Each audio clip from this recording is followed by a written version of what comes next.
What's up, Bolt fam? Welcome to the Guilty as Charged podcast. I am your guest host today. My name is Kyle, and I'm returning from some previous videos that we've gone through together to discuss a little bit more about the Jimmy Johnson draft chart. It's the night before the draft.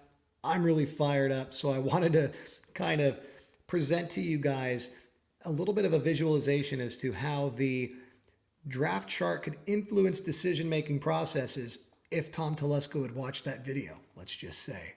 So today, we're going to use what we learned from the last video where we analyzed the draft chart and try to see if we could use new metrics to determine if it's exploitable, essentially, and if using those metrics can somehow put us in a competitive advantage over other teams.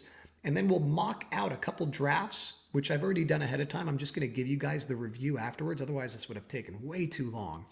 And we'll compare the results at the end and both see visually if we like what we see more out of any of these drafts in particular, and then we'll see what the approximate value earned as measured by Pro Football Reference and from data that I've collected over 10 different drafts and measuring the approximate value, the average approximate value for 10 selections at any given draft position, and determine if, trading back or if using this model seems like would be a benefit to the Chargers.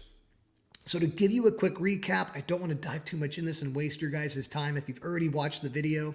If you haven't, it's there. Go use it as a reference. If you don't want to, because I know it's long, this video will survive on its own and hopefully capture your attention without it.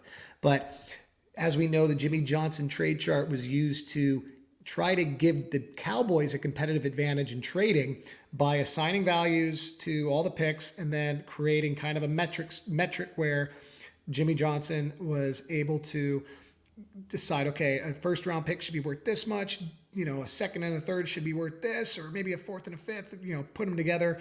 The equation, the algebra balances out, we can make a trade.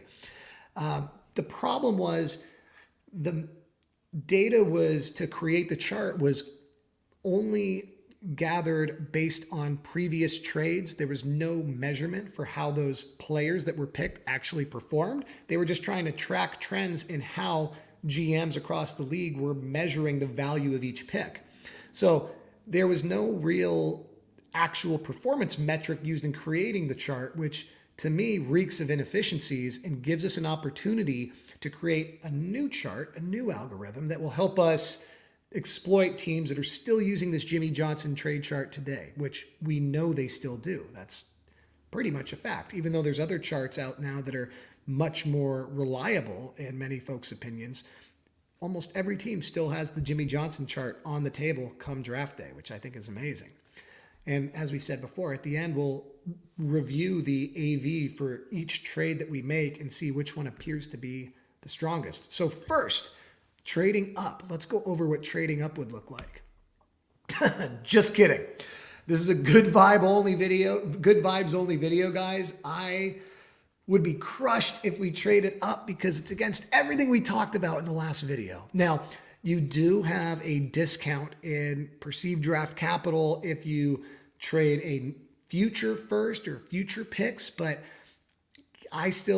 they measure that as moving around back. And I don't know if that's necessarily accurate for first round picks because there's such a drop off in the first to the second and draft capital. But nevertheless, I would much rather see us really manipulate this formula to get those extra gains that we wanted by trading up and sacrificing our future trade capital. And then I would making that like win now move that feels a little desperate, but I know a lot of people are fans of that. So this is just, everyone has their own opinion. So please forgive me if it's of your opinion that we should go and do that. But guess what? This is my video. These are my drafts, dadgummit. So we're going to go with the trade back model for now. So the options in question, I really see the Packers as the most realistic trading partner for us. They already have 2 firsts, but they're in the back of the first. So it's not very reasonable for them to believe unless they really like one of the second tier receivers, they're probably going to have to trade up to get the guy they want. And maybe 17 is a spot they'd like to get to. So I would put them as our most likely trade partner. We could slide back in the first by trading our 17th to get their 28th and 59th. But if you look at the Jimmy Johnson draft chart, that wouldn't quite be strong enough to instigate a trade. So we'd probably have to put 195 in there as well. The draft capital exchange there is 961.8 points for 970 points. And that's just enough of an overpay for Green Bay to justify to balance it out in my mind, because a lot of times you see the team that's trading up having to add just a little bit of extra capital, but it's not such a gross overpay that they'll feel like they're getting robbed in a sense. Like adding in 195 is what makes it palatable. If we trade back out of the first altogether, I call this one the Trojan horse because it looks great for them on paper. We give them our 17th. They give us their 53rd, 59th, 60 or 92nd, 132nd, and 140th. The draft capital is heavily skewed to us in that circumstance. We are giving up way more is what I mean. We're giving up 950 points in draft capital, and we're only getting back 888. So pundits tomorrow night would be writing, Green Bay Packers fleece the Chargers out of their first round pick. They pick they pick Burks, they pick Jameson Williams. Who knows who they get? But in reality, if we measure the approximate value that those picks, those 5 picks from Green Bay should earn us, I believe it's going to be heavily favored in our opinion. And I think our mock drafts are going to support that. So let's say we stay put, and I'm going to do my best, everybody, to not turn this into a full-on scouting report for each pick because you've already heard way too many of those. But I will give my notes, my quick footnotes as to why I am picking guys, where I'm picking them, because some of these might seem like overpays. But to start, at pick 17, the Chargers draft one of the best players available that's in a position of need as well. Depends on how you analyze it, but I'm a big fan of Zion Johnson's ceiling. And I believe he slides right in as a starter. That's high impact day one. So we go with Zion. Now, on the PowerPoint, everybody, for our listeners that are listening in their cars or even playing this on YouTube, but listening it in their cars and just have their phones down because they're certainly paying attention to the road. I do have additional notes that I'm not going to read off too much on here because it would just take too much time. But in the video on the PowerPoint, I've included the opportunity cost of making each given pick. So for example, just on this pick, Zion, our opportunity cost of picking him there was losing out on Jordan Davis, Garrett Wilson, Kenyon Green, just some guys that I've seen mocked to us pretty frequently. And then in the second round, we had an opportunity cost of Leo Chanel, Breece Hall, Sky Moore, Abraham Lucas. So not having a second round pick really missed us out on a lot of great players. But I won't do that for every pick. So if you're listening, when you get home, if you want to kind of see how you could have swapped guys in and out of and made your own little mock draft using this, you certainly can. And yes, this is a mock draft using, oh my goodness, I'm totally blanking on what they're called, but it is the cumulative mock draft, or one of those cumulative draft boards that compiles all the different drafts and averages out the player rankings. Pardon me for that, guys. If I don't have the proper term, and that way it just evens out the crazy high value 7th round picks that shouldn't be there because one guy didn't know, that they were that good. I feel like this will give us the most accurate big board to draft off of and really smooth out the data. But anyway, back to our picks. In round 3, pick 79, I really like Sean Ryan, the tackle out of UCLA. He is I see him as a pretty high floor and a decently high ceiling player. He can play tackle or guard for us. He might be seen as a little bit of a liability potentially at tackle just because of his length. He has shorter arms, similar to Rashawn Slater, but I still believe he has just like Slater, the athletic profile to make up for that. So I'm going with Ryan there. We can move him inside a guard too if we want. We have options, but either way, I like him in either spot. In round 4, pick 123, I have Alex Wright at the edge position.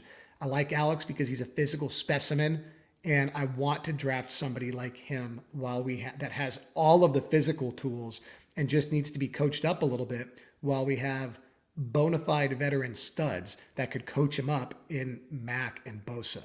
Adding Alex onto another team that doesn't have that kind of leadership, maybe his ceiling isn't as high, but I feel like with his raw talent and raw ability and immeasurables, getting a guy like that in a room with Bosa and Mac the sky's only the limit for him, and that gives us a decent rotation now behind Mac and Bosa with him and Rumpf. In round 5, pick 160, we lost every running back that I was really targeting between rounds 4 and 5. Devontae Price was there. I learned about him and just quickly scouting a lot of the running backs that were left. Price is a guy that I think would have done a lot better on a better team. His offensive line was continuously losing the battle at the line of scrimmage, and their games honestly looked like a running back that was constantly running into a wall, and every now and then would just kind of single-handedly beat the defense on his own and get a big chunk play. When there was even the slightest gap, he was pretty patient about waiting to get to it and letting it develop, and then would exploit it. He has great top-end speed. He runs through tackles. He has a pretty powerful running style, even though he runs a little tall, and is a great catcher out of the backfield and can even make catches downfield at a pretty high level. In round 6, pick 195, Kalen Barnes, one of my favorite picks in the draft. Kalen Barnes played for Baylor and was that guy that posted that amazing 40 time that beat everybody else's. But I was a big fan of Barnes's before that, because when you watch his tape, you can see his speed on the field. He has field speed, and he's able to play a little bit more aggressively on the shallow end of the route tree, because if a player does get past him, he effortlessly catches up to them. His recovery speed is incredible. But my favorite part of him was when he did get beat and when he had to recover and the ball was thrown to his receiver. Every single time he would look over his shoulder, track the ball, and he would do a little bit of hand fighting. Nothing that was out of, the line, nothing that looked like it was going to be penalized. But because he always was getting his head around and was making an active play on the ball, he didn't strike me as a penalty risk. That was a very, very mature, I don't know how to describe that, but that was I'm surprised that I see him be described as raw a lot of the time, because that to me just shows a cornerback that has elite confidence in himself and his ability. And he was a receiver before, and I believe just a part of that trickles over. I think he's a guy that comes in and gets us a decent amount of interceptions and breaks up plays without risking a just deadly pass interference call. And he did that in the red zone too. It wasn't necessarily all the time in large chunk plays, but even in the red zone, in the end zone, he was very calm, composed, and a great, smart hand fighter while tracking the ball. And then the second pick in the 6th round, pick 214, Leah Davis, playing in that defensive interior. Davis is the kind of defensive lineman I think Staley really wants in that gap and a half scheme. And that's kind of hard to scout for because there's not too many teams running a gap and a half. But I'm looking for explosive first steps and players that are absolutely elite at at leverage and hand fighting, basically. And Davis was very good. He was very quick, one of the fastest guys off the ball for his team, on both sides of the ball when he was playing. And he has elite leverage control and leverage usage, and he's great at hand fighting. So he's somebody, why I like that, you guys, is he's going to get to his gap and a half assignment early and quick. He's going to get there, but not penetrate like what Staley likes to see. And then he'll keep his eyes to the other gap that he's got that half gap assignment on, and will be able to quickly use his leverage and his hand usage to get to that other gap and make a tackle, which I think is instrumental in our defense. In round 7, just real quickly, Trey Turner, Trey Sterling, Jordan Stout, and Gene DeLance, great guys to finish out the 7th round with. So there's our base mock that I have compiled. We get our starting offensive line taken care of. We have our rotational edge player. We have our RB 1B, probably an RB2 to start, but maybe he can develop into that 1B. Kalen Barnes is a guy that could potentially replace Michael Davis next year. Kalia Davis is a guy that could be replacing Tillery next year. Trey Turner is that speedy receiver that we have, but that also excels at his run after the catch ability. We've got our punter figured out. The bummer is Trey Sterling is coming in, and I don't want to say bummer in disrespect to Trey, but I have him positioned to be a star defensive back or just over-the-top help that could bring in Derwin James to be our star defensive back, because I really believe that's our biggest weakness on defense right now. Even before we signed our defensive lineman and before we brought on Mack, I was more concerned about our star defender role, because I think that's where our run defense got exploited last year so terribly, because Chris Harris was filling that role and he was allergic to run coverage. So hopefully they can get somebody figured out for that spot soon. Now our trade down light version. All the trade down, but without the, not calories, without the AV. So we'll measure that later. So we move back to the back of round 1. Jaquan Brisker is there and available for us. Boom, that fills the need that I really like. I see almost as much of a need as guard or tackle. I really like Brisker there because he's elite in coverage. He's great in the box or as that star defender, that hybrid linebacker type deal. Even though he's a little undersized for that traditional, mold, he's still a very willing tackler, and that's all we really need out of that star defender is somebody that's willing to take on blocks and willing to read the run, which we did not have last year. And I think he'd be just an elite fit for us. Leo Chanel in round 2, pick 59. He's a guy that scheme-wise matches up for us perfectly.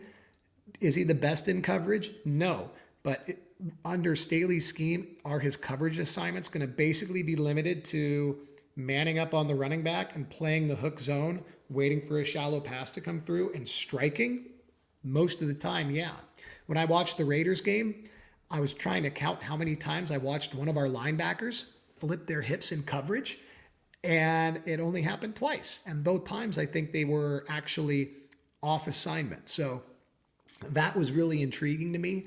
The coverage assignments for linebackers are very minimal in Staley's scheme compared to Bradley's scheme or something like that. Chanel would thrive in a backpedal, hook zone, and then pass comes in shallow and he drives down and strikes type scenario. And a lot of times when he's manned up on that running back, his cue, if that running back stays in the block, is blitz. And I really think there's not too many linebackers in the draft that would have a better, late timed blitz than Leo Chanel. That would be an amazing pick in my mind. And I would do it in round 2, even though I know some people might not like that as much. There's a chance we could get him in round 3. I just wouldn't really want to risk it.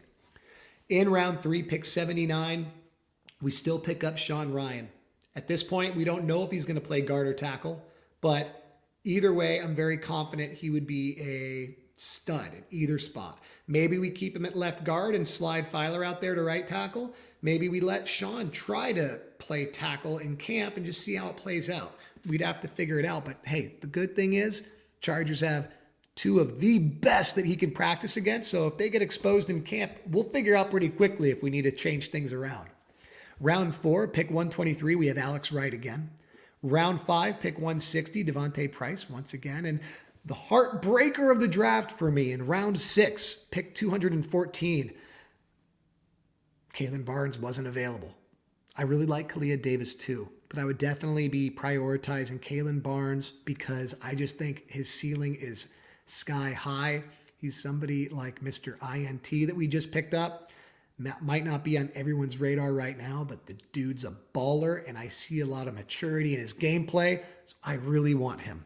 But we missed out on him because another team wanted him as well. And this is why having extra picks would really help, because then we'd be able to, draft some of these guys a little earlier.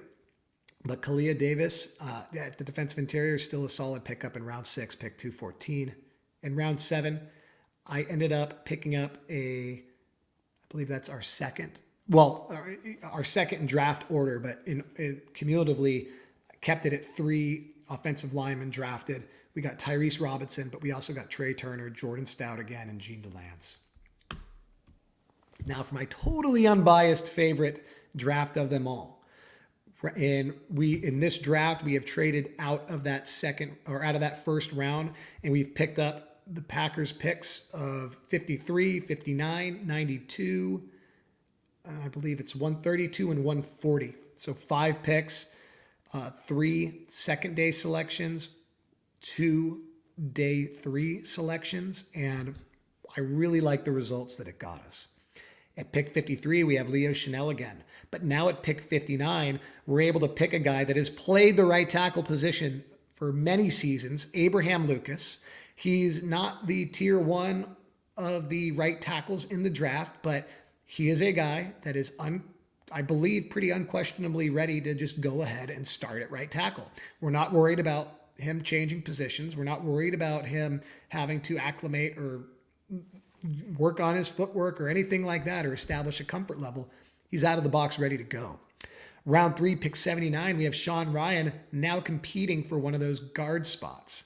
For the right guard spot, because we have Matt Filer locked in at left guard. So Sean Ryan is at right guard now. Is there a chance that, because Matt Filer excelled at right tackle, and this could be very elementary of me, but it leads me to believe that maybe right guard would be something he could play as well. And I know some people might say, oh, continuity, whatnot.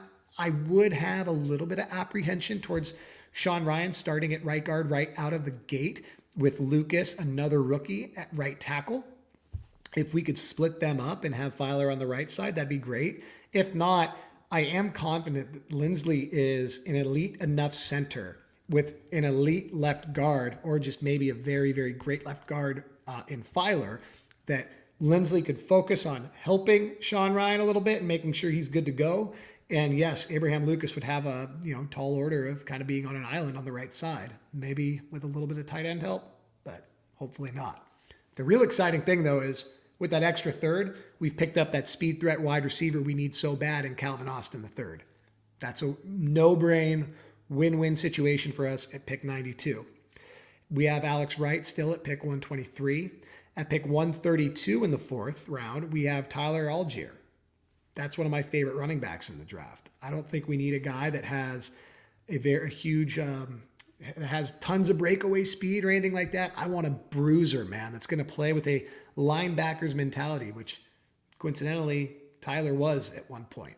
So I would have Tyler paired up with Austin Eckler, and I would see that out of the gate as a RB1A, RB1B situation, which would be wonderful.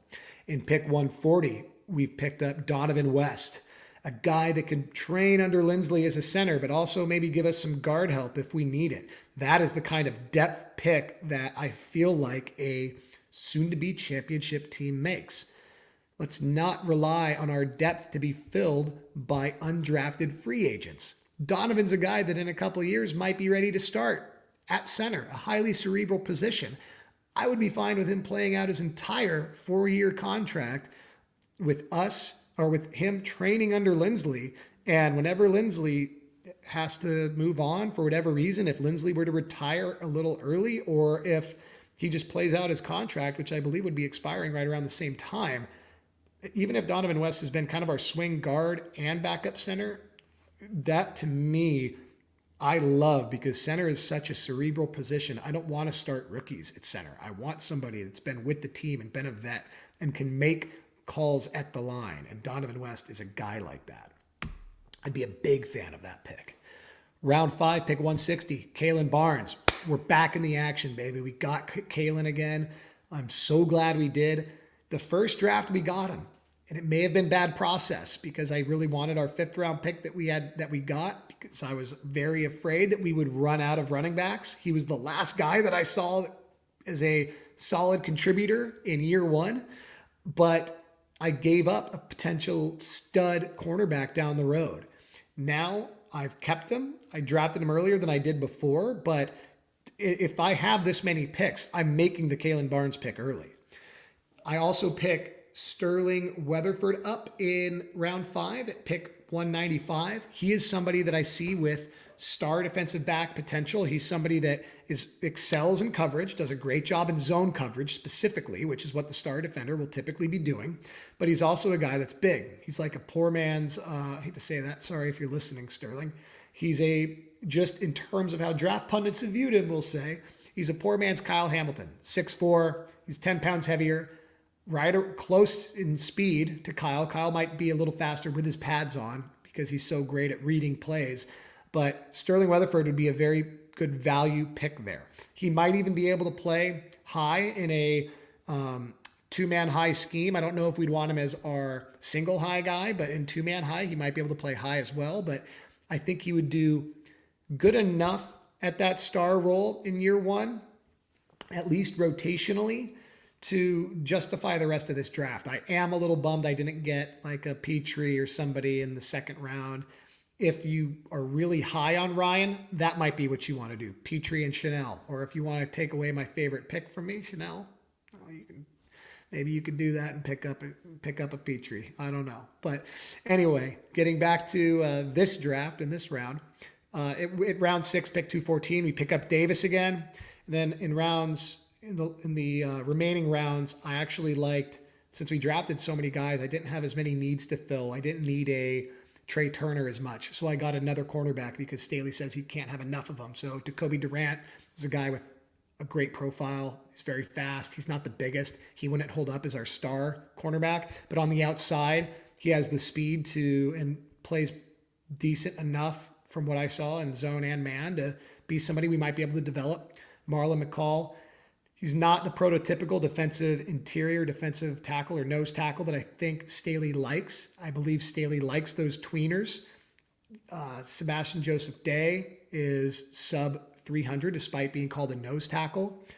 Austin Johnson is, I think, right around 320, which is still a lot smaller than a traditional nose tackle. And I believe the reason Staley targets those guys is because they're explosive enough typically to get into to get to their assignment, to get to their gap, but be able to hold up, not penetrate, and then when the running back goes to that other gap, change direction and get over there.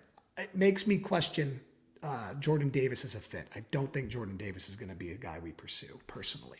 If we do, though, I think it's because Staley's breaking from his usual mold, and we're going to get a guy, and he's going to have a creative plan for him, and he's going to kick butt. That's my disclaimer there.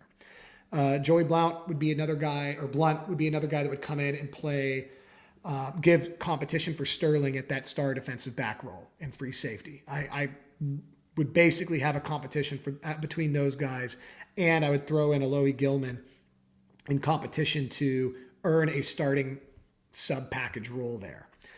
Jordan Stout's still our punter because the punt god was going early in all these. So that would be my unbiased favorite.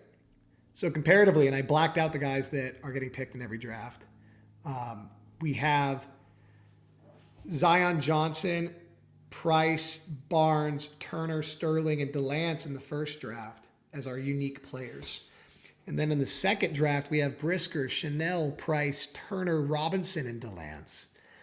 And when we get out of the draft, we are kind of unique players are Chanel, Lucas, Austin III, Algier, West, Barnes, Weatherford, Durant, McCall, Blunt, on top of Ryan, Wright, Davis, and Stout. That looks like a home run to me, guys. If we pulled up with that draft haul, I am skipping, shouting, flipping out. Saturday is going to be nuts, and I'm losing my mind. These other drafts look decent to me. They look pretty good, but by trading back, I feel like we just capitalized so much in our depth and in those later rounds that I really think like that would be the kind of move that we make to turn ourselves into a championship team. And as far as that star position goes, there's still a player that I would really like us to get. Why haven't we signed Matthew yet? Come on, Turan. Is it Tyrann Mathieu? Gosh, I'm terrible at that stuff. I'm terrible with names, guys. I read way too much and do not watch with the volume on nearly enough. Tyrann Mathieu, I believe, is the proper way to say it. But anyway, I'll get better, guys. I'll get better as we do these. I promise. It's still very new and fresh for me. So how do these trades measure out in estimated approximate value? So option one, staying put. The Chargers have their locked in draft capital 1,239.8, and the Packers have 2,352.4. The EAV respectively was 98.13 for the Chargers and 137.11 for the Packers. So Packers have about 40 points of extra approximate value that they should be able to expect to draft. Option two of sliding back in the draft. Well, what's interesting is we only gained 8.2 points of draft capital in doing so because the Packers had to overpay slightly. But we also only gained 2.3 points of expected approximate value. So it didn't really move the needle that much. And I don't know about you guys, but in looking at our draft, I really liked that we were able to get Chanel. I liked that we were able to get somebody in the second. But the loss of losing Kalen Barnes in the 6 broke my soul. It really made it to where it felt kind of like a wash. We gave up something by not getting Zion, and I like I like Brisker, but I don't know if that was enough of a move to justify making it. So let's look at option 3, where we trade out of the first and collect 53, 49, 92, 132, and 140. And that seems like the holy grail to me. And look at what happens. We give up 62 points of draft capital. The Packers think they fleeced us because they get to pick their wide receiver of their choice, and they gain draft capital in doing so. 62 points gained, but we gain 39.8 points in expected approximate value, backed by metrics of 10 years of drafting and adding up all those draft picks and what we should be expected to get for them gave us an almost 40-point swing. And the Packers lost 39.8 points. So that blows my mind. The Packers would be hinging on, even if the Packers player that was drafted in that position that they traded up to get in 17, even if that player was a couple standard deviations away from being, the average player drafted at that position, somebody that was elite, which would be, almost like a Mac, but not quite, somebody with like a approximate value of, like 70 or 80 would be what they would need to do to get there. And Mac's like a 110 or something. It has to be a player that is basically going to be an all-pro for a couple years. So they better pick it right. And then hope that we don't hit on any of our picks, that we're just incredibly average to justify that kind of trade up, which is crazy to me. The value just doesn't support it. So Tom, open letter, please collect those picks, trade down, use 17 to increase your times up to the plate, up to bat, your rolls of the dice, whatever you need to call it, Tom. The more picks you get, the better you're going to do for all of us and the deeper of a roster we're going to have.